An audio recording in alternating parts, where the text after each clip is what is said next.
Hey everyone, welcome to the Betsperts Golf 3M betting preview. I'm Ryan Noonan, excited to be joined by my friends. First, the director of all things content related here at Betsperts, boots on the ground in the big fancy media tent. This week we have Andy Mauder. Andy, what's going on, buddy? Yeah, they are pumping the AC hard because it is hot out already. It's like 85 degrees at 9 in the morning. So the AC is rocking. I might just stay here. There's practice rounds to watch, but you know what? It's like 71 in here. I can just live in here. Maybe I can live stream some of that. Already went out and watched Ricky striping it. I've been talked into dumber bets. I watched Marty Fish hit it pretty well. He's got a press conference coming up here right like as we're ending, so we'll see how that goes. These are never on time, but yeah, excited to take in TPC Twin Cities this week. Have you have anything else planned for the day that is a must for your agenda while you're there? You're just kind of taking in the experience with the credentials, and I heard credentials sometimes can be hard to come by, but not for our guy Andy. No, I should have got better credentials. I should have talked to somebody about getting me hooked up with the real good stuff. But it's still fun just walking around. Like I said, the putting greens are full. The driving range is full. There's going to be some practice rounds I'll probably check out. And then if it gets too hot, I'll head to the bar at the Best Western.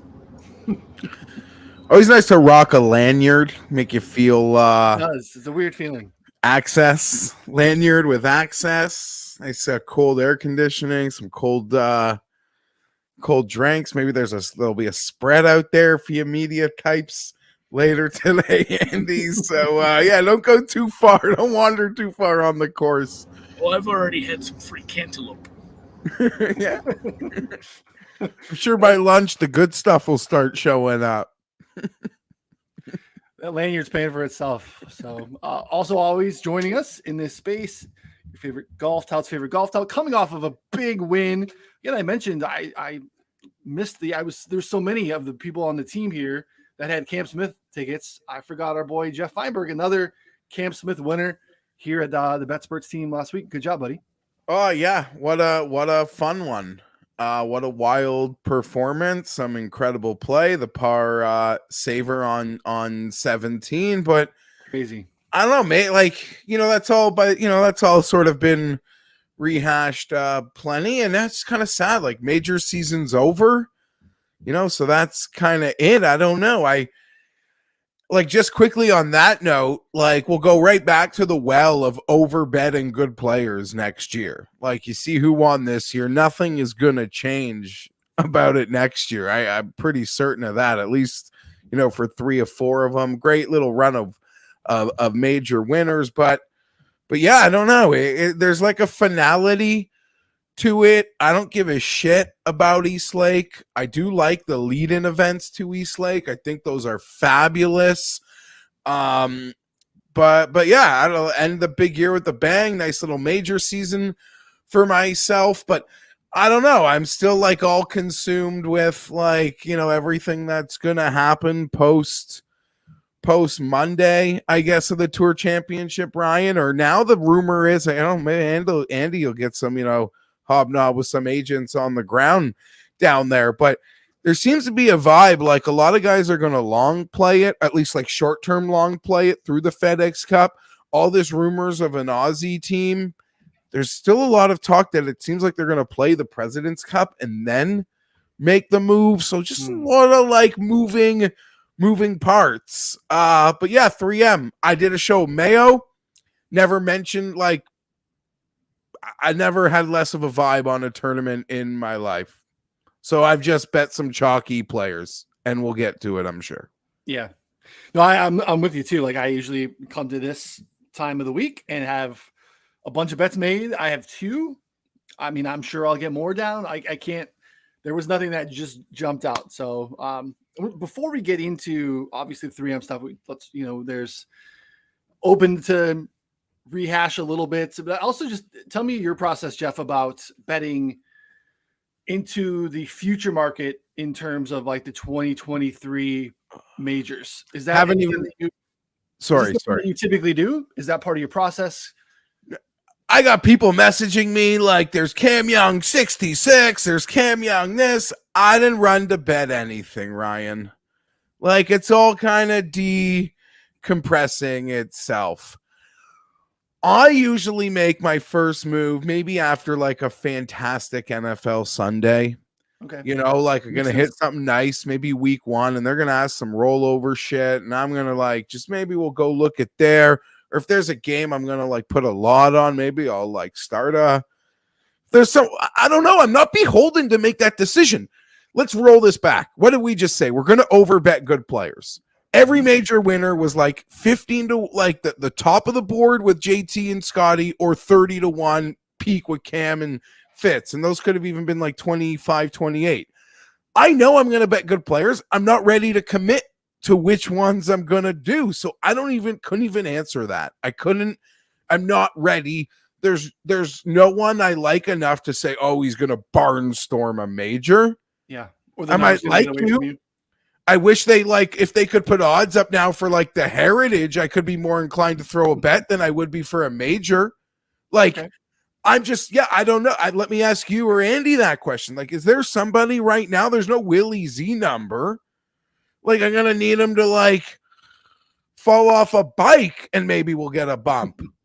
Like, I don't know. The dream could be dead. Like, I was committed through the season. I might not be on it next year. Like, that'll be a whole, no, I don't know. No, it's fair. Yeah. Like, I was committed to through this season, and anything over 30, I think I would bet auto regardless of field strength. But I can't imagine there's a 30 out there for me now, like today. So yeah. I don't have, so I'll go as far to say I'm not even committing to be pot committed on Willie. I think I got to reset that. Not to say he won't win. So throw it back at you guys. There's a major future I should bet. If you guys tell me to bet one, I'll go bet it right now. I said I was going to be better about this year, and I wanted to be, but what'd you do? Am I still muted? No, we're here. No, I said, what'd you do? Like, who'd you bet? Like, look. No, and the more I look at it, like, I hate NFL futures for the most part. I have to show massive value to tie money out because I bet way more than people think. And I don't mean like, I bet a lot more bigger amounts. I mean, I make hundreds of bets a month on other people's stuff. I play a lot of high quality tennis and stuff. I'm churning my money. I'm always trying to churn it. I have goals I try to set for each month. And like, you lose a good chunk of your bankroll if you take a bunch of NFL futures. Same thing goes with this. And I've been back and forth on this. Cam Young has been a popular one to talk about this week for that. And it's tough because you can say like, well, maybe he doesn't play much in the swing season and these numbers are going to stick around. But he's also like 12th in the FedEx standings. So I don't know I don't know the math. I'm not going to come out and say like there's no way he doesn't play Eastlake or he's locked in Eastlake. I don't know how much people can move in the next 5 weeks. But he's at least playing the first 2 events. If he plays very well at those, then obviously he's playing the third one. If he plays well at all 3 playoff events, then those numbers aren't going to go away. So if you believe in Cam in the playoffs, then I would bet some Cam Young. The only other guy on the radar is maybe Davis Riley, maybe the only guy I've pulled the trigger on this week, who I think can probably contend in big tournaments next year, Sahith. There are some names that I like, but I'm not firing them. Right, and you could think they're going to have like huge years, like big years. I'm just not ready to like bet a major and then pick the major. And then what I'm doing, betting Davis Riley in all 4 majors. Right. Like, what is the move? He's not even in the fields. So some books will grade those differently, like betting someone to be president or MVP. They don't even have to, you make the bet, you just make the bet under the future designation. But yeah, and I think that's like I'm just not even there. I thought Cam Young's year was great. I'm not one of these people to be like, I felt better. Like I'm not to compare him to Scotty. Like I felt a lot better about Scotty this last year. I took him like 11th overall in a fantasy draft. Like where will Cam Young go in? Forgetting LIV, because that could really screw up a fantasy draft. Sure. But I'm just saying, like, I don't know, is Cam Young, maybe if he will be. I'm still not totally there. I would say I'd rather bet Cam Young at 66 than like Will at 22. If like I was stepping into one today and you know where I stand and where Ryan stands on that Cam market. But, now it was fun to have Willie Futures. It was fun to like get early in on the season. Now he's going to have to win the major at like the Xander numbers. Like that's not going to be fun. So, but if you believe in a guy, like you want to plant your flag, like I'm all for it. I just have nobody I'm there for. Maybe around Christmas and I'll get suckered in by some Sanderson Farm performance and something be like, I'm ready to plant on this guy. But you just see how these majors played out. Outside of Mito's existence, nobody who isn't like elite or supposed to be truly, truly elite, like sniffed anything on the back nine Sunday outs. Cam Young too. So in like 4 majors, we had 2 guys and it was incredible. But I'm not even talking about like Monaco, like in the smallest proportions contend. Those were like the only 2 not great players, unless you guys can remind me of somebody. No, because the Masters was Cam and Scotty right away, right? But Saturday, that was a 2-man race, basically, right? Saturday afternoon. Southern Hills was JT on the back, and then it was Willie and Cam Young. But just like you said, Mito failed at the end. I don't think we missed anyone. It was top class in Boston. Yeah, that's a good point. So like, I'm curious if I could think a guy's going to be great. Like at this point to be like, you're going to win a major. Like I got to think you're like beyond. But maybe like come Christmas, I'll do season previews. I'll get fired up. It's not saying it's going to be empty, but yeah, it's a lot of words to say no, Ryan. I'm not even tempted. Like John Rahm's been really bad this year. Are they going to overlay the John Rahm Open Championship number from last week into next year's futures? No, they're not. No. I wish they would. Maybe that's something I would do, but no. So yeah, nothing. Yeah, here. Part of it's maybe the FOMO of seeing some friends with, the Scotty train this year, right? It's like, or even they were big Cam Smiths, but I think they got those at Christmas. I don't think they were shopping. Those were January tickets. Those were December, January tickets, and I'm fine waiting on that. And we lost Andy. No, I just pushed the wrong button because I'm dumb. I can't work. I hate using the tracker on that. To Geoff's point, like Davis Riley played the PGA, but he's not in the Masters field right now. Like you need to do certain things to get into the Masters field.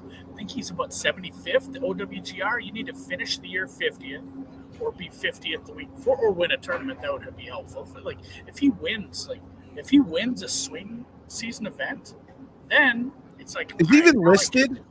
Now I can bet him. If you wanted to bet him to win the Masters today on even the books that are like the best, that give you the most options, he might not even be listed.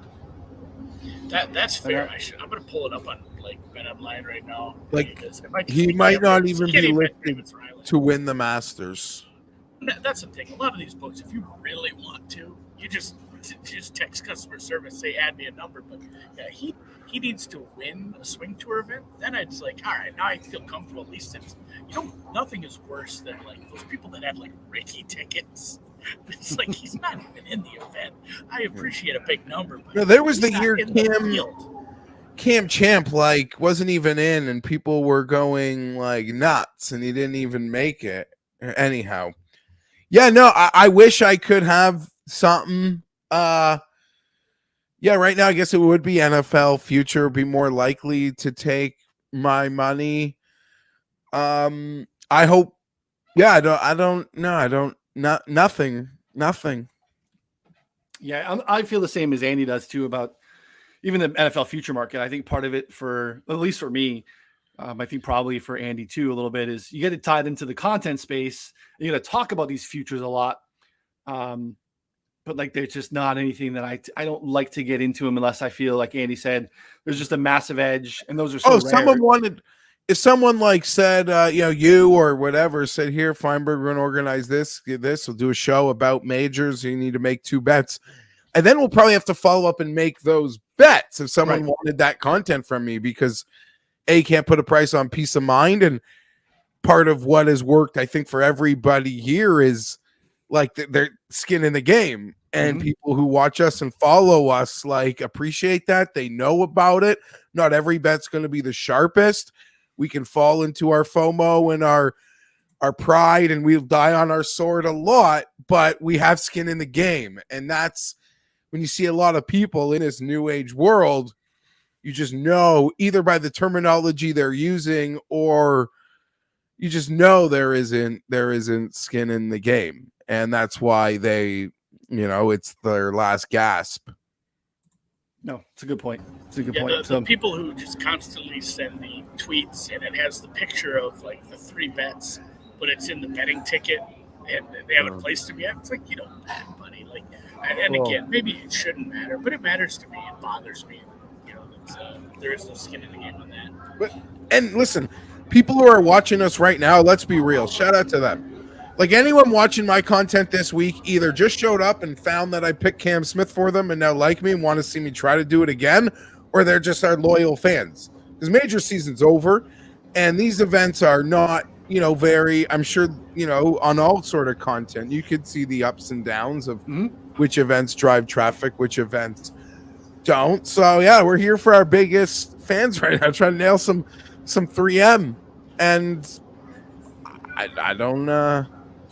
I want to say before we even get into the betting, the 3M, Ryan, I have always been thoroughly entertained by this event. I think it's been so fun that there's like those par 5s that you see as many eagles as 7s. And I think it's going to be a great week, but I don't have a clue who to bet. And that's the other part of it. We do this golf thing every week. It'd be impossible. Like, I'm shocked after hitting the nice winner that I feel it better. But like, full transparency to it, like, this is like 11 months a year of like golf betting. And sometimes I thought I did my, like, just even more transparency. I thought I did my worst show like in years with Pat this week. Not to go watch it, support it. I love that. But like, I don't know. I've done enough where I know I've done a good one and I know when I've just done a bad one. And just like, I don't know. Like, I got nothing. Like, sorry. I don't know. People aren't clicking away because we're about to talk about the bets this week. No, I get it. I think it's well, I mean, that's part of the ear endearing side too, Geoff, is the transparency, but it's also post major hangover. We have I've come to the Heritage with like a stack though. Like some of these other majors this year, out of them, Ryan, even off losses, I've like, oh, that's good. That's good. But the Heritage field is a little different too, right? It's a little better than this. We're coming off of, these guys, very few guys coming across the pond into this event. Really, it's kind of like 3 guys at the top. There's a handful of other guys that played last week as well, in Scotland. But, it's just tricky. It's also a bunch of guys that I think we all kind of like that are all just maybe a little bit too expensive. They're all in like that, like 20 range when they're not that far away from the guys that really belong in the top tier. And those guys all have question marks. So it is tricky to make the bets. jarring thing. Yeah, the jarring thing is seeing some of those prices next to some of those names. Like, no. Like, this guy is, he's a guy you have to scroll a bit, and then it's like, well, he's 22. What are we doing here? And again, it's not. At least it's not the John Deere. I'll say that. That's my. But then you try to build But then you try to build a betting card, at least for me, and you're like, there's so few names I actually want to invest in that those 20s that I didn't think I could bet kind of come back into play because there's not enough that I like. I know. So it's like, if I have not bet anyone under 30 or 40, but I can make that move there. It's not like I have a full stack up the board, which past history here tells us to do. Yeah. In a perfect world, guys, I'd love to be underexposed and get really lucky this week. How's that sound? That's always the dream, right? So make a handful and just kind of stay away and then hit the one. Yeah. Is there anyone, Andy, for you at the very top of the board? Like I mentioned, the 3 guys, right? We have Finau, Matsuyama, Sanjay. We have live rumors up there. To Geoff's point, like I don't think any of those are pending. They're obviously in the field here this week. I think it makes a lot of sense for them to kind of play out through the playoffs. So if you had any narratives around that being on their mind or, a focus instead of actually golfing, they're in the field as of now. None of those 3 have withdrawn. They are the class of the field. Just from a skill standpoint, is there any interest in jumping in there? Good. I mean, no, not at the price. I mean, you've seen it here before. Like, what did I think Geoff was kind of alluding to like the average winner for a couple of years was like 100 or better. Thompson was huge.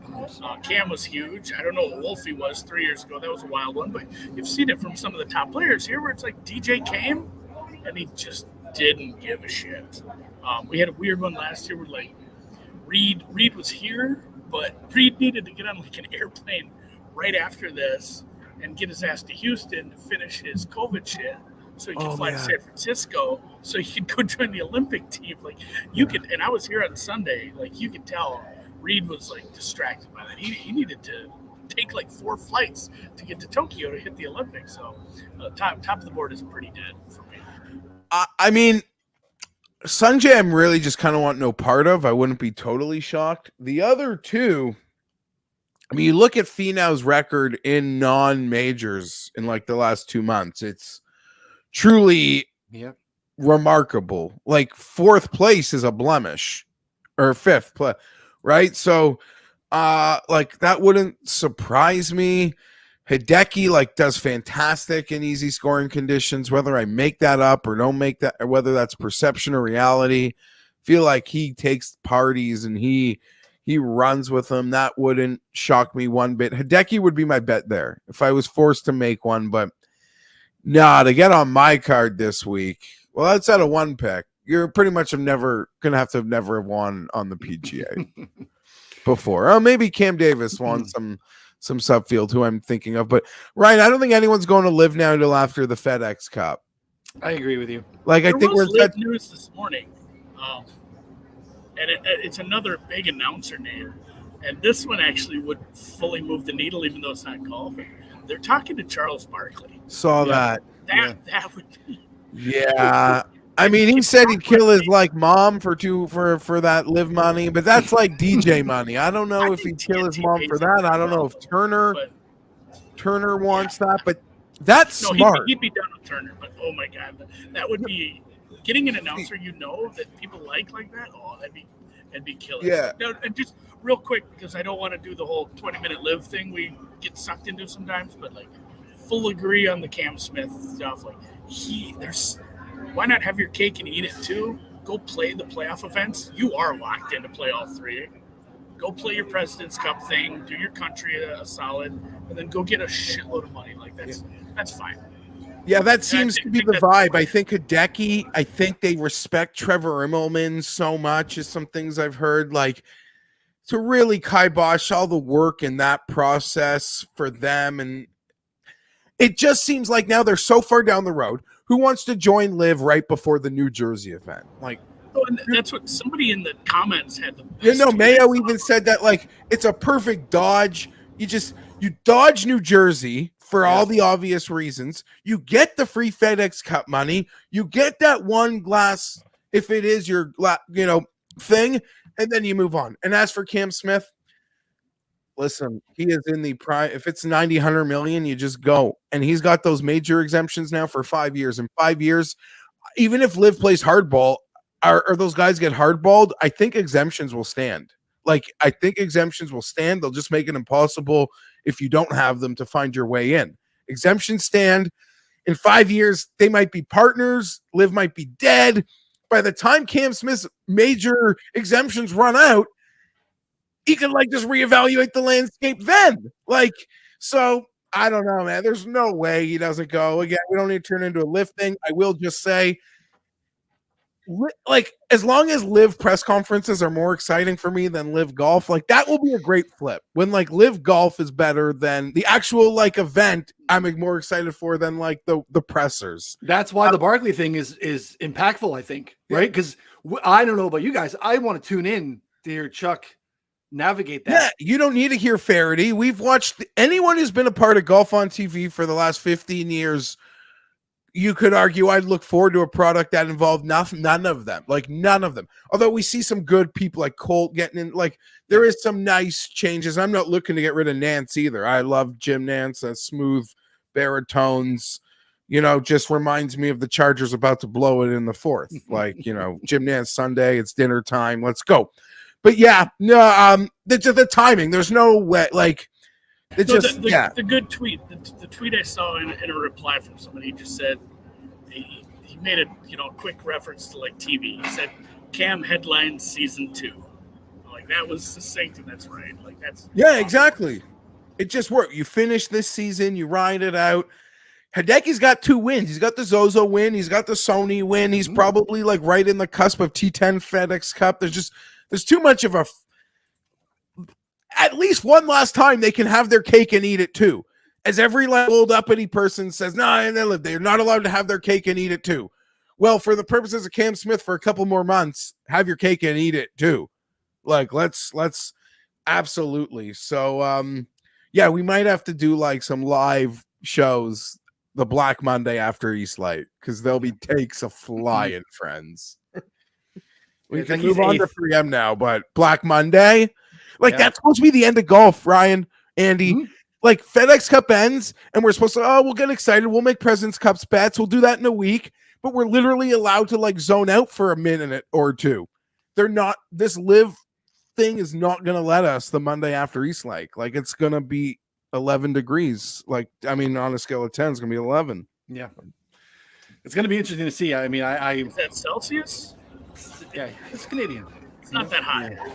No. We could go for some 11 Celsius right now. It'd be nice little windbreaker and yeah. Hoodie and shorts. Still rock the sandals, but it's cool at night.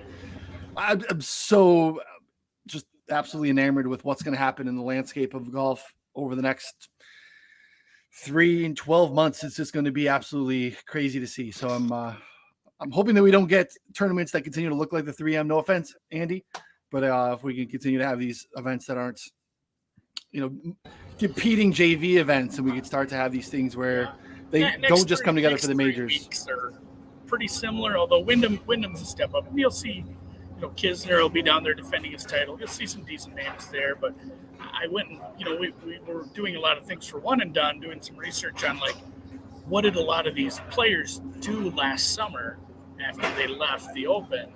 And boy, there were a lot of guys that didn't play again until that St. Jude event the week before the playoffs. Like they just essentially took a bunch of time off. And that's not happening. So if they did want to get one weekend before the playoffs start, they'd have to go play Wyndham. I think Wyndham might end up being a good field. But yeah, the thing is, like, there's just so many matchups to bet. Well, yeah. This is where I love getting down in the mud. I go way down the board betting matchups anyway, so now the whole thing is down the board. No, you're not going to catch me betting a Finau Matsuyama matchup. It's going to be way down there. That's what I love about this. So yeah, let's talk TPC Twin Cities. So you bet. Oh, go ahead. Sorry, like Andy's bet Davis Riley. I'm like him. I'm staring at him. I'm staring at Mav. I'm staring at Davis. Like I'd like to maybe make a move on one. Sahith, I guess there as well. I don't know, Ryan, have you moved? Like, have you made other moves under 30 there, Andy? And Ryan, have you made any? Not under 30. Shortest I have on the ticket right now is I got a 40 on Brandon Steele. Steele is now in like the mid 30s. There's 35s out there, but Steele just from a modeling standpoint pops in a big way. The approach game has been great. He's great in I think that 175, 200 bucket that we need often off the tee has been outstanding. But like you said, we've seen such, wide variety of what's worked here. Like Cam Champ wasn't bombing away here last year. There's a lot of less than driver. He wasn't gaining massively off the tee, but that's been part of Steele's kind of run here, but he's also been great from an approach standpoint too. So again, if the putter can get pretty hot, I think he profiled pretty well for me this week. And then in my other bet is down one more too. 40. Yeah, I like a 40 still. That won't be there long, you're saying. Yeah, I mean, I'm seeing 30 at Circa, 34 on FanDuel, 30 on PointsBet. So, yeah, if there's a 40 out there, I like that quite a bit. And I'll say some out there will be able to relate to this because a lot of the systems are the same, despite having different people you got to meet up with at a gas station. The bookies must have gotten rocked because the two streeters I work with have not posted golf lines yet this week. Like we're now hitting Tuesday afternoon. Neither of them have golf lines yet. And at this point, I'm not expecting anything juicy when they show up. You took all their money, the Cam Smith money. Oh, there's going to be a meetup this week, Rye. Little meetup near a Best Buy. Near a Best Buy and a Starbucks. Yeah, we're gonna meet up. We're gonna meet up. Just drop the bag for Geoff. Yeah, Love it. having those sort of guys in your life around things like golf outrights or crushing one of the drafts. Sometimes it's almost like it's like the stress afterwards. It's like waking up on a one night stand. Like you had a great night, and then you wake up to like, man, I gotta collect on this now. This guy is totally ghosting me on Monday. Yeah, my guy's got this is a real. Honestly, like people think I bet. I'm only in with my guy because like I have a buddies or two that like are real heavy players. Like this guy would not. I'm the only client that my guy takes of like my stakes. I think. Like I am, yeah, and I'm not even that. I'm like I don't even think I'm that small, but yeah. So this guy's good. He's got an operation. Yeah, no, I won't do wrong. Yeah. No concerns. Enough said. No. And real quick, again, before we get back to the course here, is that's another thing I will see from some of these guys who bet into a lot of locals, and that's their main source of betting. And this is going to be advice. Like when we talked about these people that took Scotty in January, and they hit him, 4 different times, and maybe they did the same thing with Cam. They got some big numbers, and so they maybe hit Cam at the Players, they hit Scotty at the Masters. And then they had a big number on Cam for the Open, and the bookie shuts that down. You don't have that account. Guess what? That bet you made on credit, it's not like you have legal recourse. So right. You do see that from time to time. Where it's gone. So that is one of the dangers of betting. Oh, I've heard stories, and you don't want to. It's probably like you don't want to unload on a bet on a bookie, and then like your friends who use the same bookie all unload on the same bet because. I've heard some horror stories of like a group like winning huge, but it was all on the same bookie, and they don't realize like the sort of problem that creates. Not even like a bookie who's trying to screw you. Like now you kind of like made him non-operational to be able to pay you in this moment. So again, always do it responsibly because it's dangerous, and in a past life, learn a mistake or two with a credit line. And if you haven't, so anyone young out there, you'll either learn it or take the advice. Always just do it responsibly. Bet what you can afford to lose, friends. Back to the fun stuff. I don't know. But yeah, I'm looking to peg leg my way to a parking lot by the end of the week. I guess right off the bat, because a lot of the course preview stuff just mentions there's a shitload of water. Like that, there is. I found a stat on that. This tournament, and this was for 2021, 20-21 season. Like, there were more balls in the water here than there were at Sawgrass. Like just because there's 27 water things. It comes to play at 13, 14 holes, and there's a couple of these like. Where it's really like risk reward kind of stuff. And again, I like this course. It's not a historic course or anything, but I enjoy the design of it because it has some stuff where you can score, and then it has some tough ones, and they can move tee boxes up and make it drivable for. But the best part about any golf course, I will contend that every tournament should end with a par 5 that can be reached.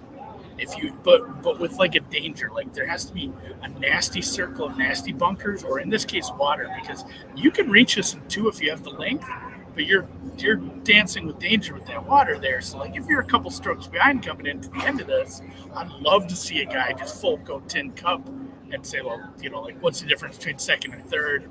I'm going for this, and I'm either getting a 3 or a 7 here.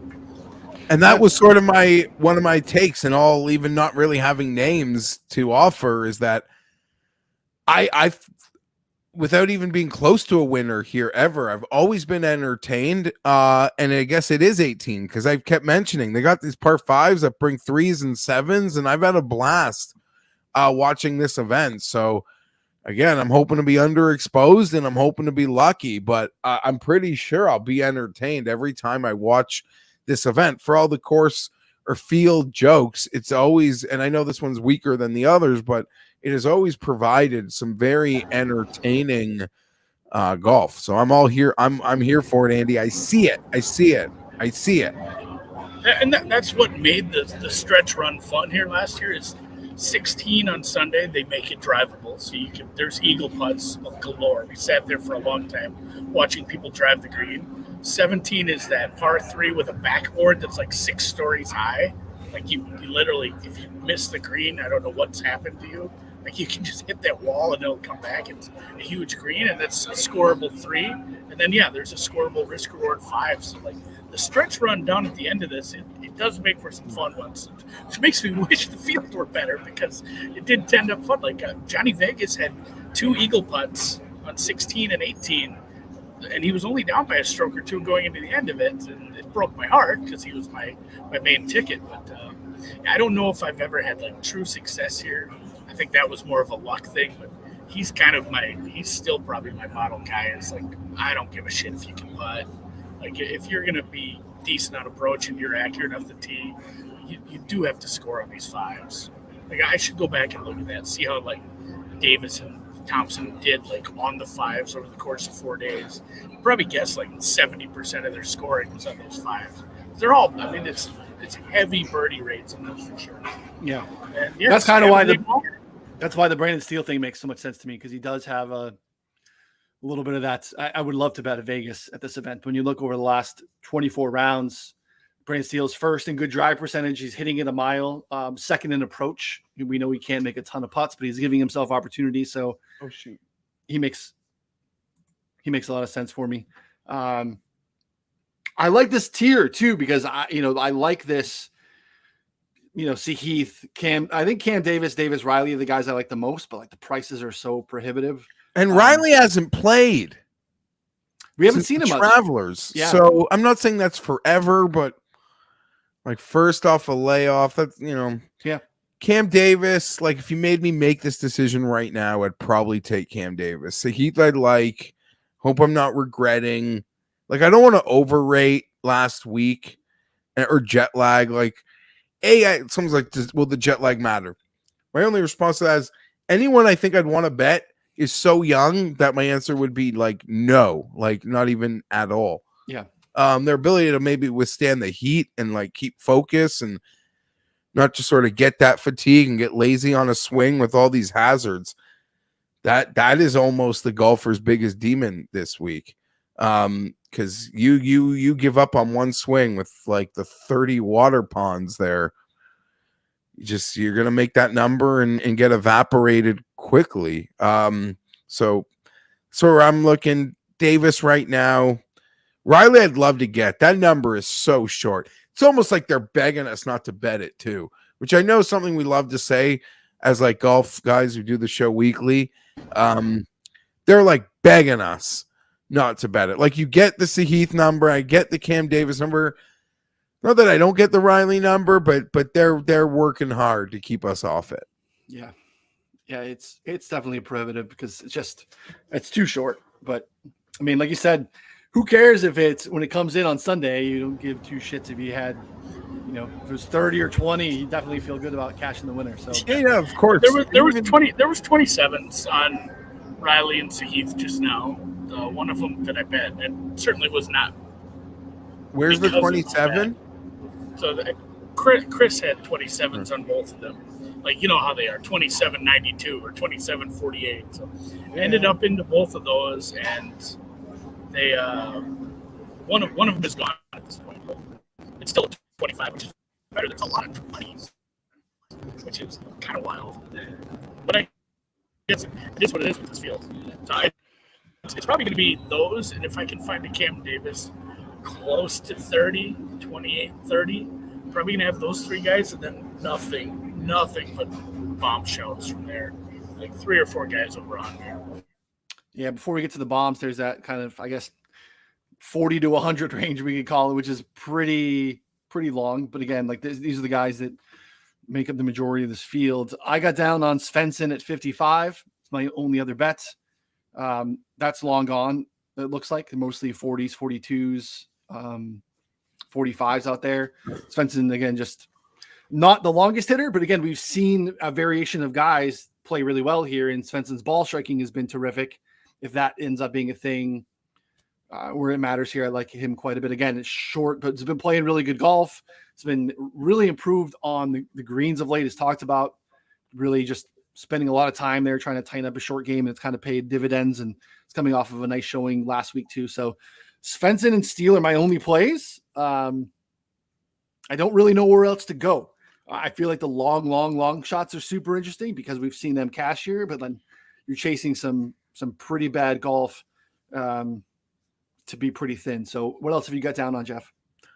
So like you, we're Team Svensson. Let's go rep that Canada flag this week. I didn't catch the 55. I'm in on a 45. Those even appear to be gone.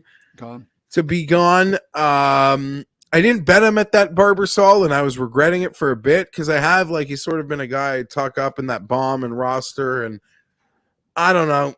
And the other chalk mania of the week, I bet got her up at 50. It was actually the first bet I made. It was the only thing that it seems fair.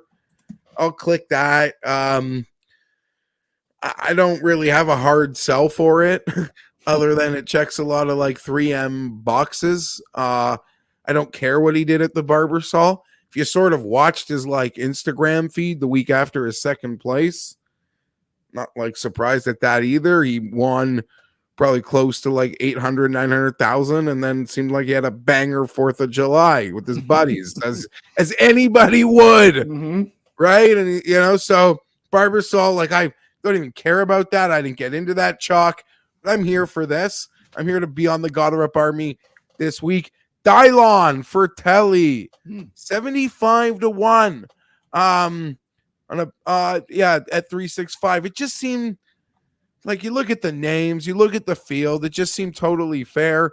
You've got me looking at Steele. A lot of people got me looking at Wyndham Clark, although I miss the 60s. There's 50s now. That wouldn't stop me. And one more name, Ugly. I think it was Andy. May have betted or touted him last week.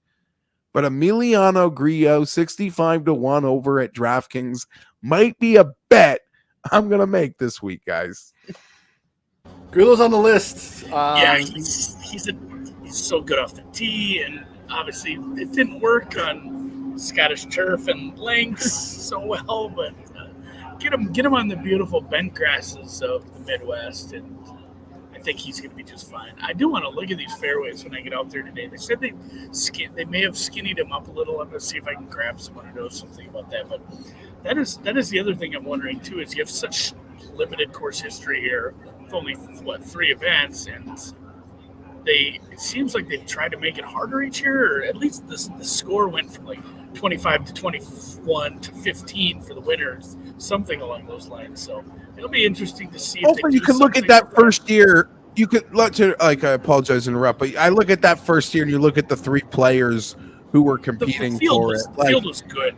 It was a strong class. It was Wolf in his moment. It was Morikawa bursting. It was Bryson just as, I don't know, 3 guys played great. One of them had to make magic. You would know more about the course playing harder. It plays hard, but there's going to be an opportunity. A couple guys are going to go banana. You avoid those hazards. You keep it clean. You make your putts. You're going to post big. And then you'll see guys on the other end of the spectrum, 8 over, who you might have even bet on. But you can get got. I hope in the DFS content, it's just early eject. This is one of those early ejection places, right? You get this one of those, you get some enormous numbers early that are totally opposite of the guys playing well every week. Sure. But I don't know. I was part of that EVR early ejection in the inaugural event here. The Golden Gopher. The Minnesota kid, right? Yeah. Yeah, the Golden Gopher. Who were we're in Minnesota. Let's bet EVR. We all pound them at 40-1. It's over quickly. I did bet that too. I have to check. I'll see. I have to see if Angus Flanagan's in the field. He's another Gopher that plays here. I don't expect either of those men to win, but yeah, we all did that. Sleeping in his own bed or in his own dorm room. At least. Love that one. PBR. And Love that one. I don't hate South Africans. He's South African, right? I'm betting for Telly, and I don't know. South Africans, they're playing all right. Yeah, the rest of it is dicey. I mean, like you said, we've hung some winners here down the board. Is there anyone way down when we're getting into the triple digits, that makes any sense to anyone. Again, I don't love chasing, especially off of such a small sample. Our winners have been really long shots, so we have to pick bombs here. Part of it is actually the card is because the guys that we want to play are like 20 and 22 instead. So it's like, damn it, that's so expensive. Like, at least the way that I think we all play this game, you have to kind of go deep. And I'm a degen, so I'll always throw some bombs. But when the bombs happen, I'll get beat. Like if I get caught, I'm not going to be this guy like makes this 8-man bomb card. Like no, I have a couple. Same. Even on weeks, I think favorites are going to win. Like there's still a couple FOMO 100-1, like absolute degens. $15 fall out of my pocket on the casino floor that was just on a guy that's 150-1. I'm guilty, but I don't like. No. Like people are trying to talk me into Higo. I've seen the number drop. It's another South African. Like it was 150 in some place. Now it's 80. So apparently there is a vibe for Higo. But nothing is, no, I don't really care to bet on bad golf. And I don't like any of these players enough where I'm like FOMO betting on their bad golf either, Ryan. It's not like we get to the good tournaments. The players I like are the big numbers. I don't care for these guys. Mayo might have started a Cole Hammer brigade this week that has like made its way to some of the bigger touts. He's like in the 300 to 500 range. Really playing off like the first year. I don't know what that is kind of playing off, but I could be talked into FOMO that. But no, I'll get got. I'm betting between like 40 and 70. It's just where my money's going to be. 350s on Hammer currently, the best that I'm seeing. 400 on Circa. So that's pedigree. It's a pedigree play. Right, it's why we're betting Goddard up. We've seen Goddard up a few more times. We're talking about like the guys that have messed around with the Big 12 championship the last couple of years. Goddard up is, again, I think has a little bit more current reps. So that's interesting. Mayo moving numbers out there on guys in the 500, 300 market. Not surprised. I get it though. Like Cole Hammer's supposed to be really good eventually, right? I mean, he's had a really nice little career at Texas, and now we're going to get him, on tour occasionally. You're really like staring down that Matthew Wolf like win. Sure, exactly. Yeah, to be like let's go Cole Hammer sample size. But yeah, I don't know what the placings 350. I don't know. That's your thing. I could be talked into it. Yeah, I could be sold on a T40 for Cole Hammer versus an outright. But how about you, Andy? Any bombs for you, buddy? I know you're not afraid to go down the board here. You're gonna press the flesh a little bit first, see if you can get any vibes of how guys are doing. Or so I took some guys for the CUDA, and then I didn't watch any of it and it's funny, it's on the TV here at the media center right now. I'm watching the final round, but I didn't really pay attention. I ran some numbers for 20 minutes, said here's some guys that I think can win this because I think they can play, I don't want to call it risky golf, but aggressive golf, because that's what you need in Stableford. And I ended up checking on like Sunday afternoon because after the Open, I'm like, all 4 of my outrights are in the top 10 or like in the top 15, and none of them are going to win. Like it just they weren't quite close enough. There was a chance with a couple, but like Cam Davis was one of them. He played well, so I think that's another bump for him being this side of the pond and in decent form. Although, and this probably isn't predictive nor prescriptive, but the guys who come in and win this have never been in good form coming into the 3M. It's just kind of they played well that week, which I don't take it against everything I just said. I'm not betting into bad form in triple digits. So I'm still not going to be like, I'm going to go look for guys who are playing bad. So another outright that I had last week, and I think he was like T11 at the end of it. He was 70-1 in that field, and he's 80-1 here. And I still need price shots with Austin Smotherman. Kind of meets the criteria. Okay, he's the kind of guy who breaks a maiden here. See, I don't know whether that's a name. Like, I haven't bet him much, but he's a name. I don't know whether it's because his name, but it feels like he's on like the precipice of things I'm looking at like all the time. But his could honestly just be that last name too. I don't mind that. There's a 90 out there. If we dug deeper into those, like in front of 100s for a couple minutes, I probably would have said that name. I don't mind that one at all. I'm curious who else is popping for you, because you mentioned you had a few guys that will work with this aggressive outright aspect of a bet. Yeah, I'm trying to. Is Tom Hoagie still in the field? Yeah, I'm trying to sort through. I don't know if he Bolton's. withdrew, but I'm trying to sort through Bolton's all his withdrawals. Rob Bolton is on like tweet number 11 right now. For yeah, because I would have talked up Lanto had he not withdrawn, just because I would have thought like a 70 in this field on Lanto. I lose a lot of money on that guy, so I'm happy with Drew. And I'm happy Alex Noren isn't playing here, because I'd have bet Alex Noren at like 20-1 this week. So thank God he didn't feel a need to turn over that CUDA money into a double dip. Yeah, Hoagie, I found a 70.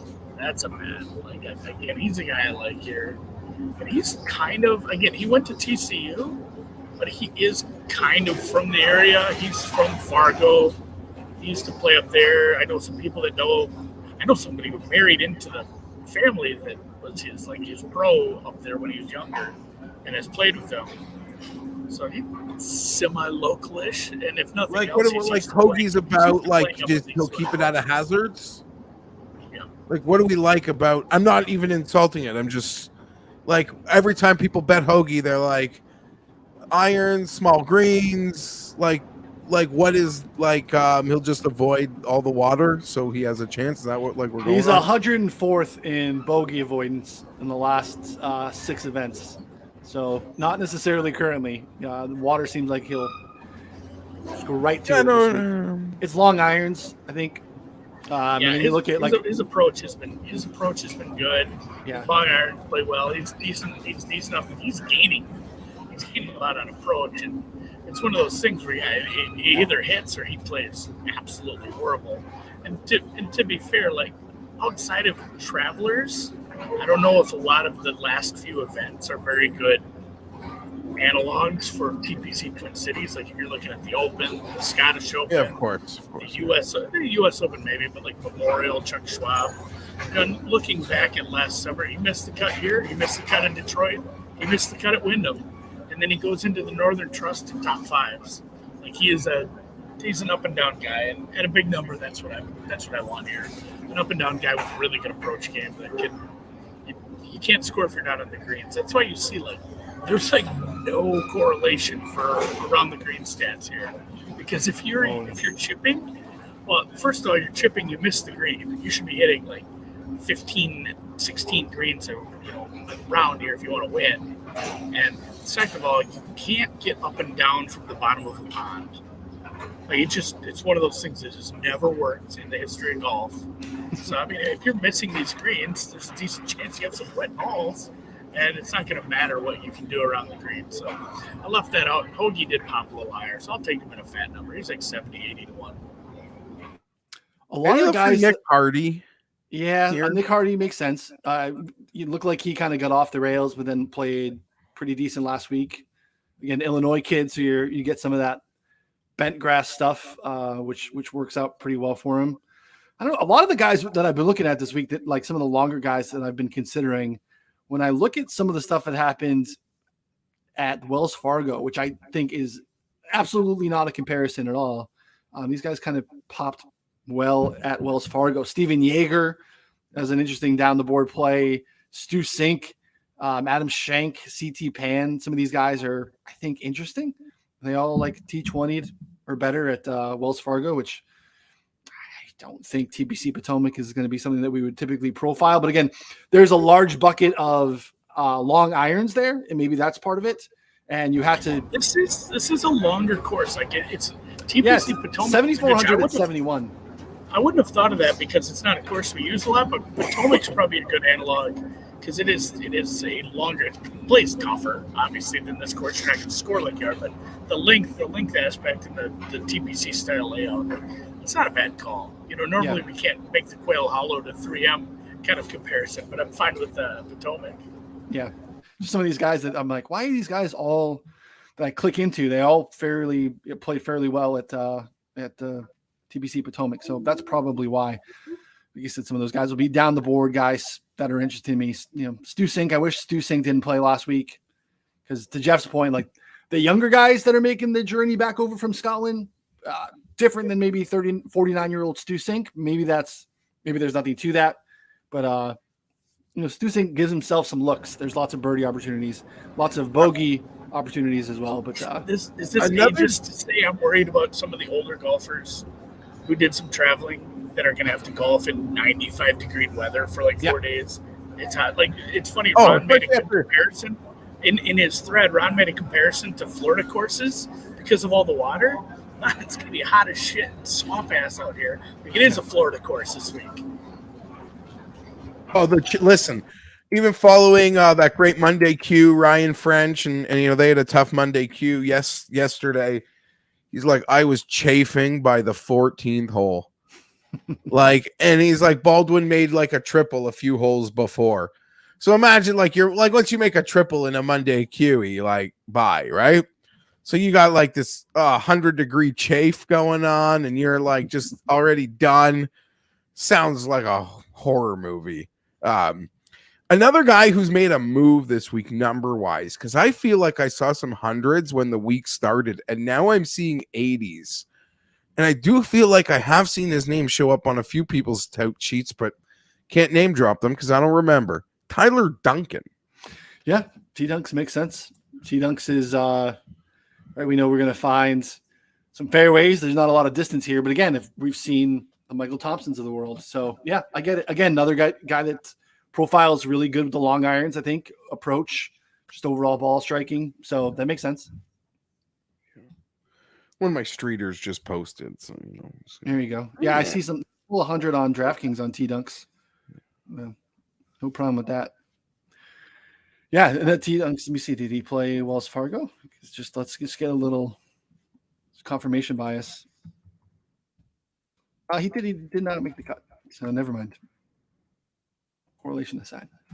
So, all right, gents. I'd take a shot at him at 100. Him, and then one final one, maybe little Lucas Glover. Like, just because I'm fully in the glove crew. I'm gonna go look for a decent sized price on him, but it says I should be able to find 90 or better. And if I find triple digits on Lucas Glover, I might be tempted. I'm gonna have to look a little deeper into him. But so far, it is for me: Sahith, Davis Riley, probably Cam Davis. I haven't bet that one yet, but on the show I did bet Hokie, and what was my other one? I don't even remember quite at this point. That's not good. It was Hokie and Smotherman. Smotherman's my guy. 2 weeks in a row on that hoser. Yeah, I like the Smotherman call. There's 110 on Pinnacle for Lucas the Glove. There's 100 on DraftKings. So, yeah, Neesmith is a guy that's interesting to me. I wish he was longer. My streeter's got 100 on Smotherman. You're telling me that's like sounds like top of market here. Yes, it is. It's Other than Pinnacle, monies. yeah, 65 on FanDuel, 70 on MGM. I'm gonna make my bookie hate me right now. Let's go, Smotherman. Throw a few loonies on there. I don't mind that. Yeah, loonies are on the list. Love it. Yeah, that's Tom Kim. I wish wasn't 40 and 35. Yeah, I'm here for it. And I guess I ate it last week because I kind of off the Scottish. Like, no, I'm just gonna fade it. But now we're going like the Scotland, the Open, like Minnesota. Is he ready for the chafe? Could be. 40's not prohibited. He's 19 years old. So like, I'm not here. Like the jet lag thing doesn't bug me. The heat would be my bigger concern for like guys like, I assume he's a total newbie. Although no, there was an event a year ago where we all bet him at like 1,500 to 1, and then they canceled our bets because they didn't know who Tom Kim was. Yeah, I don't really have an opinion on Tom Kim. I'd honestly rather at this moment, this might sound silly, I'd rather swing and miss with like say Heath or Riley or Davis or Mav. Yeah. Like at least at this moment, like for this week, that's sure. where I think I'd rather swing. The funny part is when you I just checked quick, dude. There's a from the email I got from when got credentialed for a PGA Tour event because I'm such a big deal.